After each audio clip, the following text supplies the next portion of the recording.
കണ്ണൂരിലെ മുൻ എ.ഡി.എം. നവീൻ ബാബുവിന്റെ മരണത്തിൽ CBI അന്വേഷണം വേണ്ട എന്ന നിലപാടെടുത്തിരിക്കുകയാണ് സംസ്ഥാന സർക്കാർ. ഹൈക്കോടതിയെ നാളെ ഇക്കാര്യം അറിയിക്കുമെന്നാണ് അറിയുന്നത്. പോലീസ് അന്വേഷണം ശരിയായ ദിശയിലാണ് എന്നും കുടുംബത്തിന്റെ എല്ലാ ആശങ്കകളും പരിശോധിക്കുമെന്നും സംസ്ഥാന സർക്കാർ പറയുന്നു. കൊലപാതകമെന്ന ആരോപണത്തിലും അന്വേഷണം നടത്തുമത്രേ. നവീൻ ബാബുവിന്റെ ഭാര്യ നൽകിയ ഹർജി നാളെയാണ് ഹൈക്കോടതി പരിഗണിക്കുന്നത്. പോലീസ് അന്വേഷണത്തിൽ പാളിച്ചകളില്ല എന്നാണ് സർക്കാരിന്റെ നിലപാട്. അന്വേഷണം CBIക്ക് വിടേണ്ട സാഹചര്യമില്ലെന്നും കോടതിയിൽ അറിയിക്കും. നവീൻ ബാബുവിന്റെ മരണത്തിൽ CBI അന്വേഷണം വേണ്ടെന്ന നിലപാടിലായിരുന്നു നേരത്തെ തന്നെ CPM സംസ്ഥാന സെക്രട്ടറി MV ഗോവിന്ദനും കണ്ണൂർ ജില്ലാ സെക്രട്ടറി MB ജയരാജനുമൊക്കെ CBI അന്വേഷണം വേണ്ട എന്ന നിലപാടാണ് നേരത്തെ തന്നെ സ്വീകരിച്ചിരുന്നത്. നവീൻ ബാബുവിന്റെ കുടുംബത്തിനൊപ്പമാണ് തങ്ങളെന്ന് പറയുമ്പോൾ തന്നെ PP ദിവ്യയെയും ബിനാമിക്കൂട്ടങ്ങളെയും രക്ഷിച്ചെടുക്കാൻ നവീൻ ബാബുവിന്റെ കുടുംബം ആഗ്രഹിക്കുന്ന CBI അന്വേഷണത്തെ ഒരു മനസാക്ഷി കുത്തുമില്ലാതെ തള്ളിപ്പറയുമ്പോൾ CPIക്കാരെന്താ പ്രതികരിക്കാത്തത് എന്നാണ് അത്ഭുതം. നവീൻ ബാബുവിന് ആദ്യമായി അഴിമതിക്കാരനല്ല എന്ന ക്ലീൻ ഇമേജ് സർട്ടിഫിക്കറ്റ് നൽകിയത് CPI മന്ത്രി K രാജനായിരുന്നു. പക്ഷെ പിന്നീട് ഈ കേസ് അന്വേഷണത്തെ ശരിയായ ദിശയിലേക്ക് നയിക്കാൻ ഈ മന്ത്രിയോ മറ്റ് CPI നേതാക്കളോ എന്താണ് ചെയ്തത്? നവീൻ ബാബു കുറ്റക്കാരനല്ല എന്ന് കണ്ടെത്തിയ റവന്യൂ തല അന്വേഷണ റിപ്പോർട്ട് പോലും തുടർ നടപടികളില്ലാതെ മുഖ്യമന്ത്രിയുടെ മേശപ്പുറത്ത് കിടന്ന് മാറാലെ കിട്ടുകയാണ്.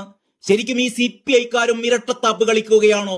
നവീൻ ബാബുവിന്റെ ട്രാൻസ്ഫർ ശരിയാക്കാൻ CPI നേതാക്കളാരോ 1 ലക്ഷം രൂപ കൈക്കൂലി ആവശ്യപ്പെട്ടു എന്നും അതാണ് പ്രശാന്തിലൂടെ നവീൻ ബാബു വാങ്ങാൻ ശ്രമിച്ചതെന്നും മറ്റുമുള്ള ചില കള്ളക്കഥകളും ഇതിനിടെ പ്രചരിച്ചിരുന്നു.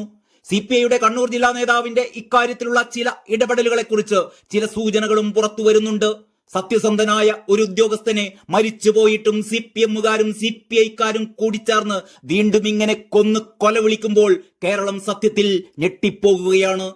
CBI അന്വേഷണത്തെക്കുറിച്ച് വ്യക്തമായ ധാരണ പാർട്ടിക്കുണ്ടെന്ന് MV ഗോവിന്ദൻ നേരത്തെ തന്നെ പറഞ്ഞിരുന്നു. ഈ നിലപാടിൽ ഒരു മാറ്റവുമില്ലത്രേ. CBI കൂട്ടിലടച്ച തത്തയാണെന്നും MV Govindan പ്രതികരിക്കുകയുണ്ടായി. അതേസമയം പാർട്ടി നവീന്റെ കുടുംബത്തിന് ഒപ്പമാണെന്ന് ഒരു ലജ്ജയുമില്ലാതെ ഒരു ഉളുപ്പുമില്ലാതെ MV ഗോവിന്ദൻ വീണ്ടും ആവർത്തിക്കുകയും ചെയ്തിരുന്നു. നവീൻ ബാബുവിന്റേത് ആത്മഹത്യയല്ല, കൊലപാതകമാണ് എന്നും പ്രതിയായ CPM കണ്ണൂർ ജില്ലാ കമ്മിറ്റി അംഗം PP ദിവ്യയെ രക്ഷിച്ചെടുക്കാനാണ് പോലീസിന് വ്യഗ്രതയെന്നുമാണ് നവീൻ ബാബുവിന്റെ കുടുംബം കോടതിയെ അറിയിച്ചിരുന്നത്. സംസ്ഥാന പോലീസ് അന്വേഷണത്തിൽ തങ്ങൾക്ക് ലവലേശം വിശ്വാസമില്ലെന്ന് പറഞ്ഞുകൊണ്ടായിരുന്നു നവീൻ ബാബുവിന്റെ ഭാര്യ മഞ്ജുഷ നൽകിയ ഹർജിയിൽ വാദം തുടങ്ങിയത്. പ്രതിയായ PP ദിവ്യ CPMന്റെ ജില്ലാ കമ്മിറ്റി അംഗമാണ്, പോഷക സംഘടനകളുടെ ഭാരവാഹിയാണ്, രാഷ്ട്രീയ സ്വാധീനമുള്ളയാളാണ്. അതുകൊണ്ട് തന്നെ കേസ് അട്ടിമറിക്കപ്പെട്ട നിലയിലാണ്. SIT എന്നത് പേരിന് മാത്രമാണ്. തെളിവുകൾ ശേഖരിക്കാൻ അവർക്ക് താല്പര്യമില്ല. പ്രതിയുമായി ചേർന്ന് രക്ഷപ്പെടാനുള്ള വ്യാജ തെളിവുകളുടെ ശേഖരണമാണ് ഇപ്പോൾ നടക്കുന്നത്. അതുകൊണ്ട് തന്നെ കുറ്റപത്രം സമർപ്പിക്കാൻ കോടതി അനുവദിക്കരുത് എന്നുകൂടി ഹർജിക്കാരി ആവശ്യപ്പെടുകയുണ്ടായി. ഏതായാലും CBI അന്വേഷണത്തെ സംസ്ഥാന സർക്കാർ എതിർക്കുന്നതിലൂടെ തങ്ങൾ നവീൻ ബാബുവിന്റെ കുടുംബത്തോടൊപ്പമല്ല എന്ന പ്രഖ്യാപനം കൂടിയാണ് സർക്കാർ നടത്തുന്നത്. CBI വന്നാൽ PP ദിവ്യ മാത്രമല്ല, ഈ സംഭവത്തിന് പിന്നിൽ ഇതുവരെ വെളിച്ചത്തു വരാത്ത പലരും കുടുങ്ങുമെന്ന് CPM ഭയപ്പെടുന്നു. പെട്രോൾ പമ്പിന് അനുമതി നൽകാത്തത് മാത്രമല്ല, പല ഉന്നത CPM നേതാക്കളുടെയും അവിഹിതമായ ഭൂമി ഇടപാടുകളുമായി ബന്ധപ്പെട്ട പല രേഖകളും നവീൻ ബാബുവിന് ലഭിച്ചിരുന്നു എന്നതിനാൽ കൂടിയാണ് PP ദിവ്യയുടെ നേതൃത്വത്തിൽ നവീൻ ബാബുവിനെതിരെ ഭീഷണികൾ ഉയർന്നിരുന്നത് എന്നാണ് പുറത്തുവരുന്ന ചില റിപ്പോർട്ടുകൾ സൂചിപ്പിക്കുന്നത്.